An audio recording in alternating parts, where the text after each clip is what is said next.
আমাদের গর্বের ব্যাপার বলুন, আমাদের এই রাজ্য থেকে জঙ্গি ধরা পড়ছে, প্রত্যেক দিন ধরা পড়ছে, এটা আমাদের জন্য গর্বের ব্যাপার।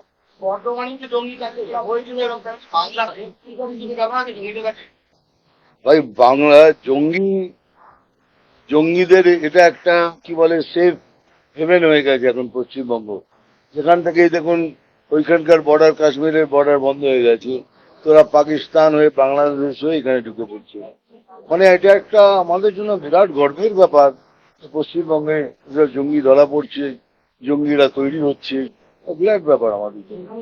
রাজ্যে যখন একের পর এক জঙ্গি ধরা পড়ছে এবং তখন মানে আধার কার্ড মানে সাজিয়ে পাসপোর্টে তৈরি করা হচ্ছে, তখন কেন্দ্রীয় স্বরাষ্ট্র মন্ত্রী তিনি ব্যর্থ এবং স্বরাষ্ট্র মন্ত্রক ব্যর্থ। সরাসরি তিনি কেন্দ্রীয় স্বরাষ্ট্র মন্ত্রীকে জিজ্ঞেস করা সমস্ত রাজনীতিবিদরা এরকমই কথা বলে, নিজের ঘাড়ে নেবেন কেন, বলে দেবেন এটা এদের কর্তব্য, এদের কর্তব্য।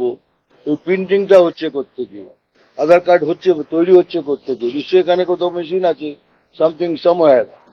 কিন্তু এটা রাজনীতিবিদদের এটাই এরকম ভাবেই মন্তব্য করে। রাহুল গান্ধীকে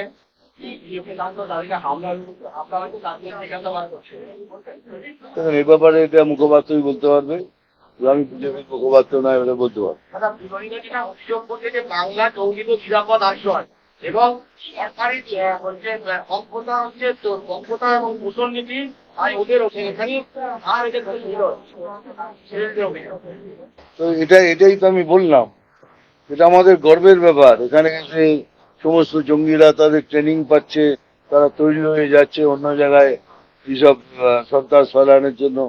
এটা আমাদের গর্বের ব্যাপার, কারণ আমাদের রাজ্যে কি বলে আমরা জোর করে বলতে পারি আমাদের রাজ্যে জঙ্গি তৈরি হয়।